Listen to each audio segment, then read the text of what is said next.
Muchísimas gracias. La parte del grupo.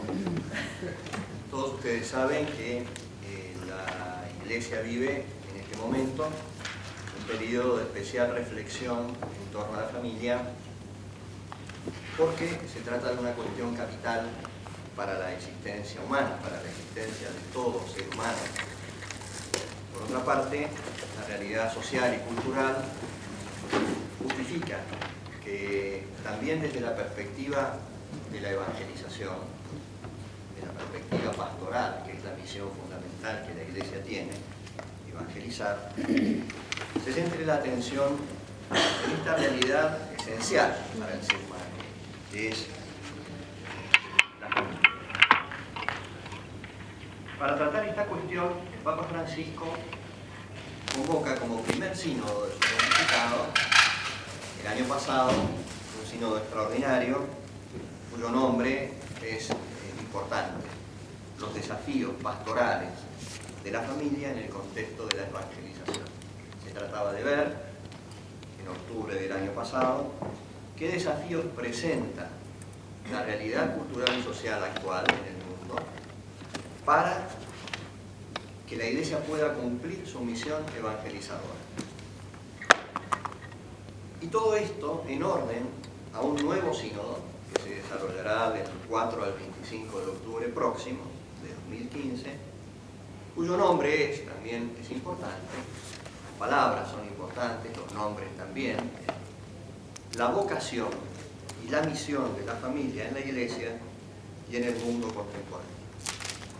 El sínodo del año pasado se centró en el análisis de los desafíos que la familia vive en el contexto sociocultural actual, en orden a la evangelización, y el sínodo que vendrá en octubre próximo,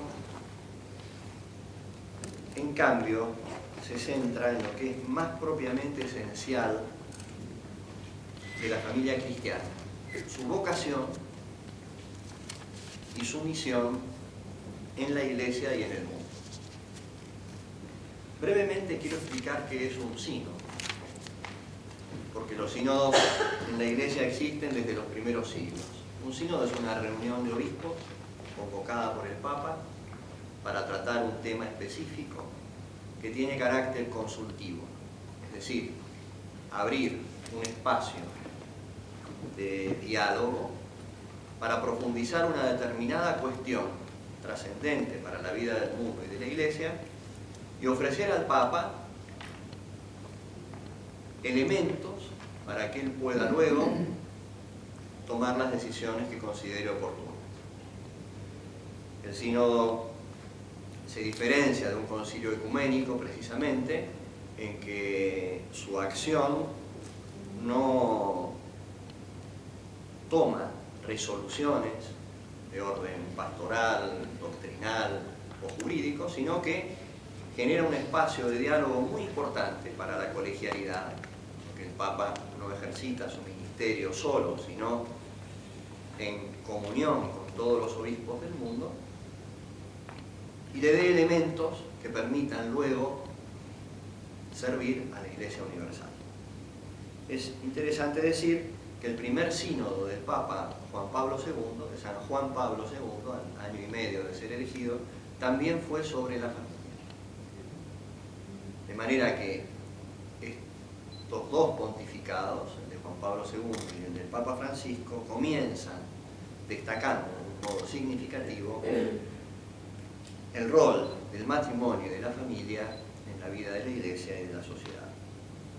Han pasado 35 años, el sínodo de Juan Pablo II fue en el año 80, 1980, y el sínodo último culminará en octubre próximo. Cuando el Papa abrió el sínodo, el día 5 de octubre del año pasado, dijo unas breves palabras que quiero leer para que se comprenda el clima en el cual el sínodo se realiza.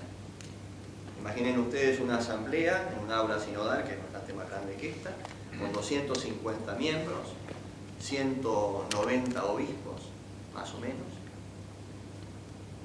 20 matrimonios y un grupo de auditores, es decir, de personas especialmente invitadas para asistir al sínodo y aportar su experiencia, entre los cuales estaba la doctora Sermila Bottini de Rey, una médico pediatra que forma parte del Instituto de la Familia de la Universidad Católica y que tiene además un enorme prestigio también internacional por su trabajo en temas de matrimonio y familia, uno de los 3 argentinos que asistió al sínodo, el presidente de la Conferencia Episcopal, el rector de la Universidad Católica y la doctora Sermila Bottini de Rey.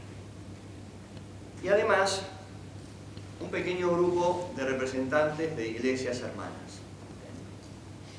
Entre los 150, entonces decíamos 190 obispos, 20 matrimonios, un pequeño grupo de auditores, entre ellos estaba Sermila, y un pequeño grupo de representantes de iglesias hermanas.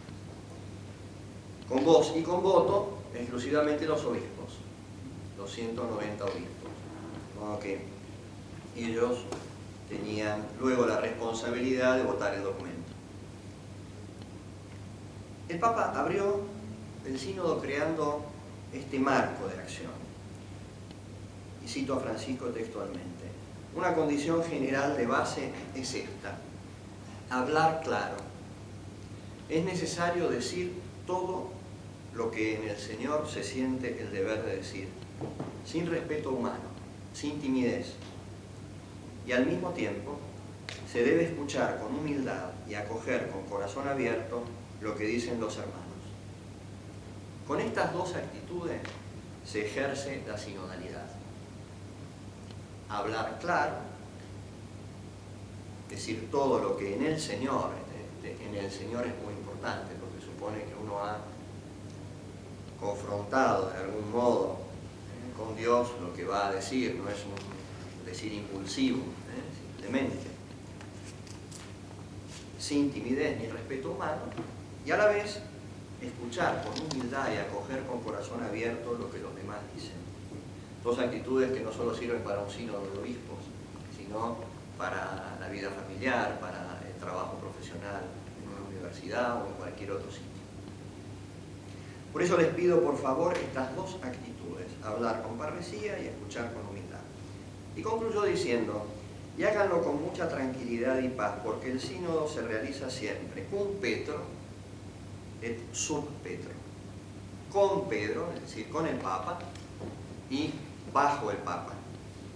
Y la presencia del Papa es garantía para todos y custodia de la fe. Papa también señala esto, que es clave, ¿no es cierto? Todo lo que se hable y decida sucede con el Papa y bajo el Papa, que es el que tiene que garantizar que las cosas ocurran según el querer del Espíritu Santo. Bien. La dinámica del sínodo no me detengo, pero hay 2 o 3 puntos que son interesantes. Duró 2 semanas, ¿no? El anterior. La primera semana fueron las congregaciones generales, cada uno exponía 4 minutos. Una exposición muy reflexionada, evidentemente, pero tan estricta que 30 segundos antes uno recibía un pequeño llamadito y a los 4 minutos en punto se apagaba el micrófono. Hablase quien hablase, cardenal, secretario de Estado o quien fuese.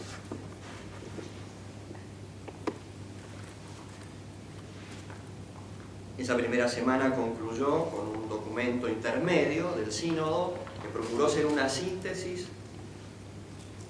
Yo estoy apagado, ¿no? Sí, sí.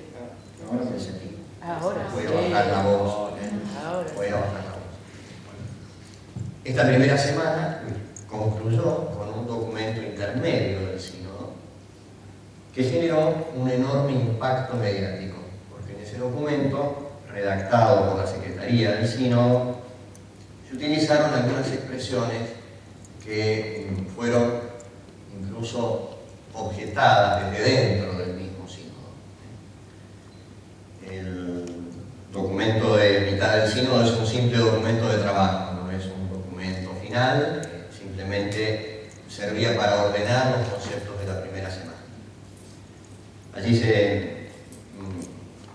no se acertó bien expresar algunos contenidos y muchos padres sinodales se declararon en disconformidad. Pero este documento salió a la prensa inmediatamente, en todos los idiomas, y generó muchísima expectativa, porque daba la impresión que había un filo doctrinal, parte de la Iglesia, hacia muchos temas que la opinión pública estaba expectante en conocer. La situación vinculada a la homosexualidad, el acceso a los sacramentos de los divorciados vueltos a casar, el tema de las nulidades matrimoniales, etc. Ese mismo día hubo una rectificación de la Secretaría de Prensa del Papa, diciendo que era simplemente un documento de trabajo que se iba a revisar, correspondía en la segunda semana del sínodo. La segunda semana del sínodo se llaman congregaciones generales y se reúnen en grupos por idiomas. En esos grupos por idiomas se toma este documento intermedio y se lo analiza punto a punto, modificándolo, rectificándolo, quitando, poniendo, en fin, un trabajo a fondo sobre esa primera parte del siglo. Esas congregaciones generales se ve que han sido muy fecundas porque el diálogo pudo ser más extenso, no solo eran 4 minutos, sino todo el tiempo necesario, y de allí sale un documento que se llama Relación Final, la relación del sínodo, que se va votando punto por punto. Punto por punto significa que se lee el texto del número 1 y se votan los obispos. Y así hasta el último número correspondiente. Podríamos decir que el documento en conjunto tuvo una altísima aceptación, más del 90% en casi todos los puntos.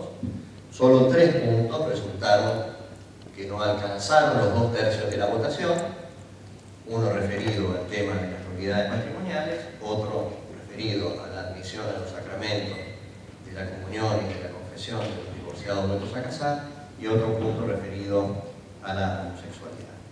Pero el Papa quiso que se incluyesen de todos modos en el documento final por haber tenido un alto número de votos, aunque no alcanzasen los 2/3 necesarios. En este año, desde octubre del año pasado hasta ahora, se ha estado preparando el documento de trabajo del próximo sínodo. Y ayer, precisamente, ha sido publicado en italiano, todavía no en todas las lenguas, recogiendo una amplia consulta que se hizo a toda la Iglesia. Qué valioso es este trabajo. Piensen ustedes, obispos de todos los continentes, con un conocimiento muy profundo de la realidad pastoral, especialistas, matrimonios, especialistas de distintos órdenes, contribuyendo a una reflexión profunda sobre la realidad de los desafíos del matrimonio y de propuestas pastorales. Y en el próximo sínodo sobre la vocación y la misión del matrimonio y la familia. ¿Cómo se articuló el documento del sínodo pasado, que nos va a dar tema para conversar hoy? Después dejamos un espacio para preguntas. Se articuló en 3 partes. La primera se llamó escucha, es decir, oigamos la realidad que estamos viviendo. El sínodo quiso partir de una descripción, de una percepción de la realidad universal, porque los que hablaban lo hacían desde todas las lenguas, continentes y situaciones sociales, en torno al matrimonio y a la familia.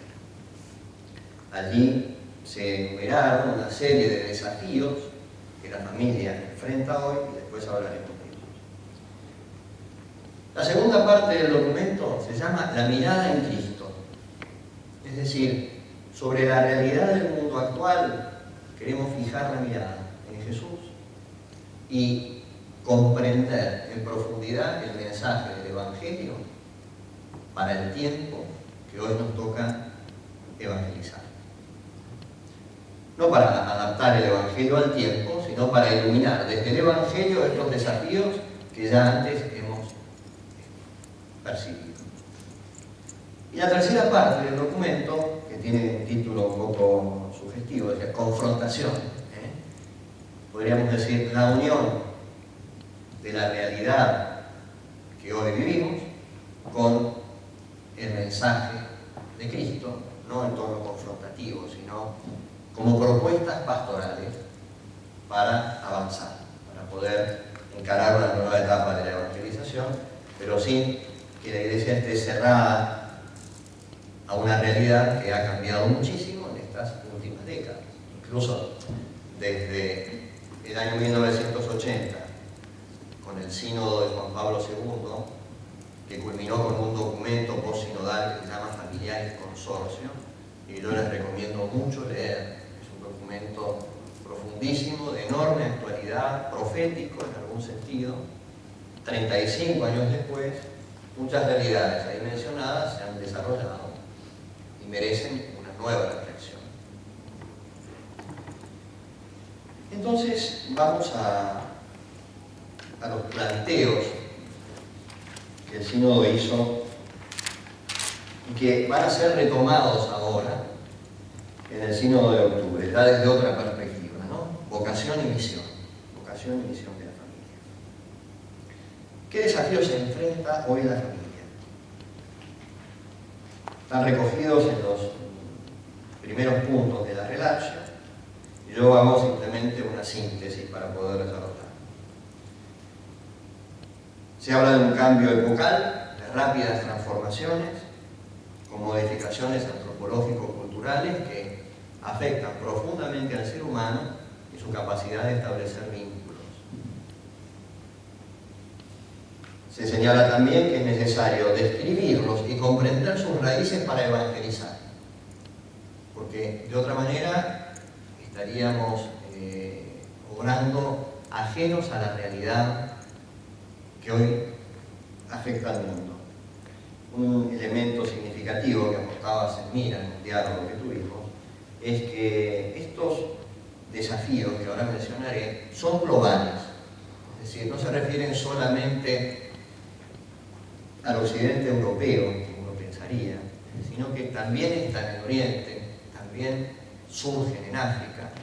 Podemos ya hablar de un mundo global que va de algún modo afectando a todo el ambiente sociocultural. No estamos solo enfocados en un determinado ámbito geográfico.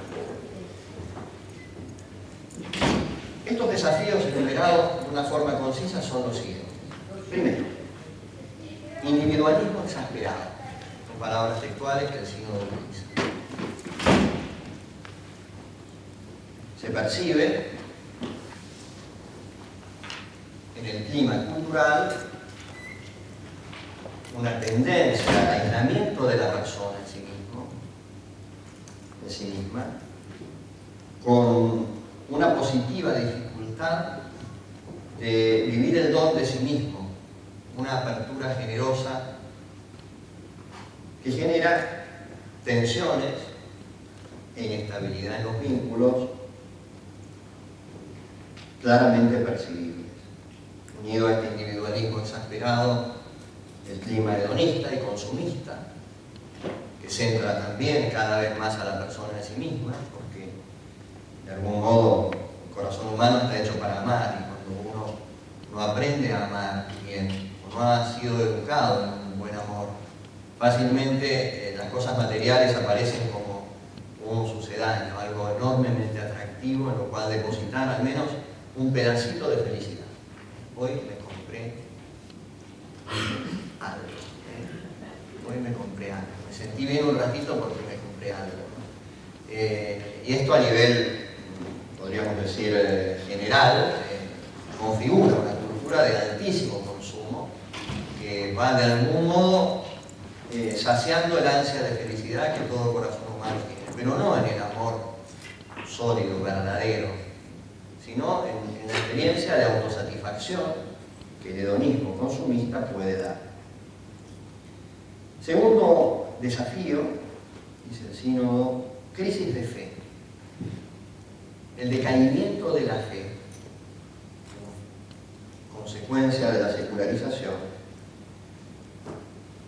supone una pérdida real de fuerzas para consolidar el amor, porque la cercanía de Dios con su gracia facilita indudablemente que la persona dé estabilidad a su propia existencia, cuente con la ayuda imponente de la gracia de Dios y sepa sobrellevar las naturales crisis de toda existencia y de toda relación también de pareja o familiar. La secularización presenta una distancia de Dios respecto a mi vida personal.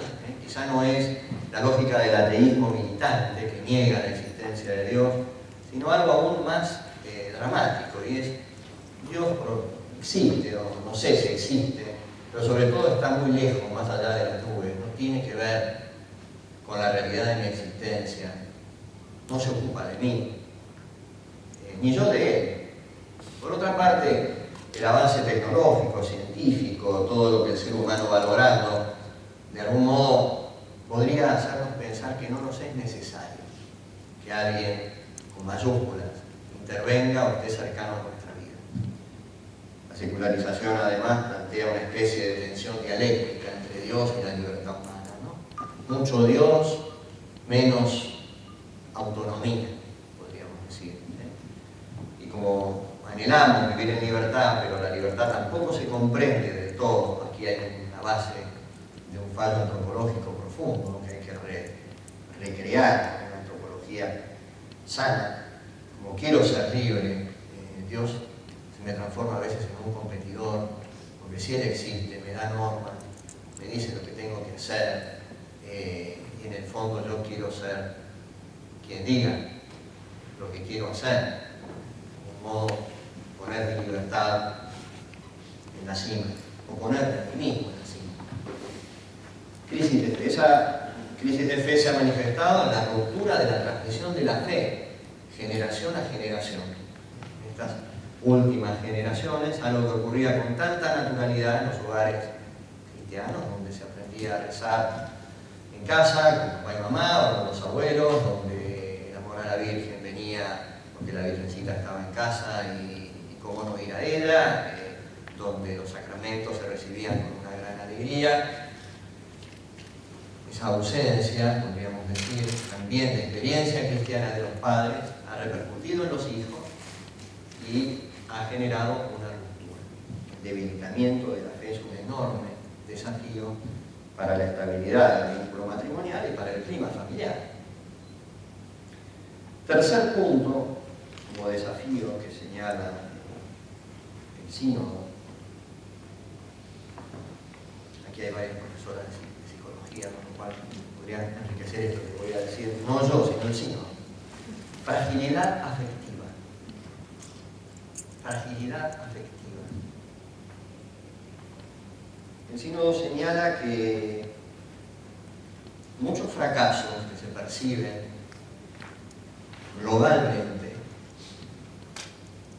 en las relaciones de amor, de pareja, en los matrimonios, tienen que ver con una inmadurez afectiva, una incapacidad de llegar al momento de un compromiso suficientemente preparados, pero que no es que afecte a algunas personas, sino que se da en la percepción del sínodo de una manera epidémica, de una manera generalizada, probablemente afectado por la lógica del relativismo, que genera una enorme incerteza también, y también porque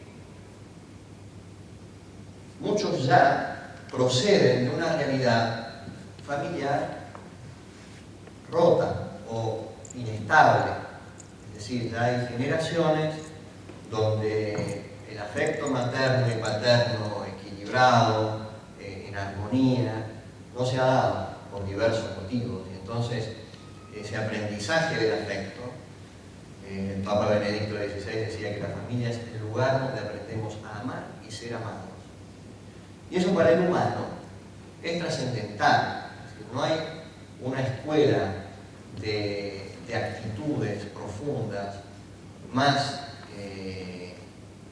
sólida y eficiente que un hogar bien constituido, un hogar donde el amor de los padres es visible entre ellos, donde ese afecto desciende a los hijos de una forma incondicional, donde uno es amado no por su eficiencia, por su belleza, por su rendimiento, sino por quién es, hijo, hermano, padre, esposa, esposo, abuelo, la ruptura de esa estabilidad tiene enormes consecuencias en la afectividad, enormes consecuencias, porque el aprendizaje del amor se ha dado, podríamos decir, en una escuela con dificultades.